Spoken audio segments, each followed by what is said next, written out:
Respected judges and esteemed audience, I, contestant number 27, stand before you to talk about what others have before me. I stand to talk about the power of understanding, fostering global peace. Understanding is many things. It is empathy, the ability to slip yourself into someone else's shoes and feel what they feel. It is faith, the trust in someone else's humanity despite the differences that you may have. Understanding is not a universal thing. It's shaped. It's shaped based on your culture, your perspectives, your experiences, what you have grown up with and what you see around you. That means that between you and me, it's very unlikely that one person shares the same understanding. I'd like to ask you all a question. A child who was born and raised amongst the calls for violence, do you think that when they grow up, they will understand the call, the need for peace? Fully, at least? I was scrolling through Instagram the other day when I stumbled upon a reel. It was a bunch of Israeli school children, not older than 8, I'm sure.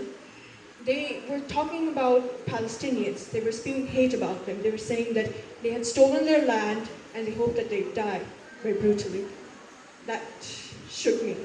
Because they're children, and I've never been raised in an environment of war, but I believe children are children no matter what. They don't fully understand things, and they shouldn't be even involved in those sort of conflicts. Was this due to a lack of understanding or due to misguidance? Perhaps it's both. Understanding is not the truth. It is a comprehension of what you perceive. Around you, look, I understand that the glass in the chandelier is yellow. Perhaps you may think it's white. That's the difference in understandings. Understanding and truth sometimes tend to be two separate entities, which makes it different to understand what's truly going on. When I was younger and trying to learn the complex ways of this world, I had a few basic understandings. 1, rich people are hardworking. 2, leaders are there to help. 3, climate change is inevitable and it's difficult to avoid, but we're doing things that we can avoid it. And 4, people who are bad, only they face consequences. I should have been right. It was made on the basis that this world is fair. However, I was false. This is because oftentimes billionaires only accumulate their wealth by exploiting labor. Oftentimes politicians only gain their power because of corruption.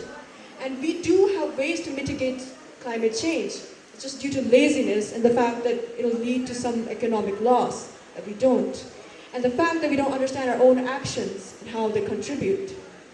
The people who face the consequences, like those who are in war zones, aren't often the bad guys.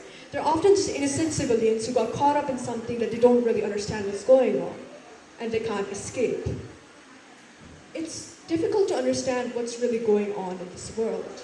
What is right, what's wrong? Are we just influenced by whatever is around us?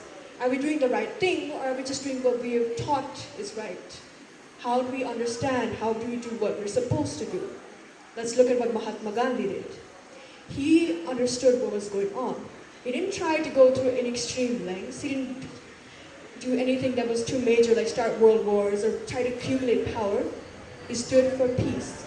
He understood the wisdom that was in peace and non-violence, resilience. He understood this, and his avoidance of conflict was not weakness, nor was it cowardice.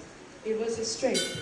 It was due to this that he was able to get so many people on his side, and he was able to liberate his country, and he was able to spread the word for justice worldwide. And it's the reason why so many people still want to be in the shadow today. Let's look at that with Adolf Hitler. He, on the other hand, understood hatred. He understood identity. He had a narrow hatred towards his Jewish stepfather.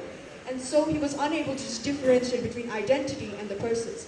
He was unable to look past the marker to see the dignity, the humanity that stands within all of us. This led to one of the worst genocides and world wars that has been written down in humankind history. World peace isn't just the absence of wars, nor death. It is the presence of justice. It's the presence of mutual understanding. It's the presence of want to know, to understand. It's curiosity instead of aggressiveness. It's the mindset that everything that I understand isn't always true. It's desire. Thank you.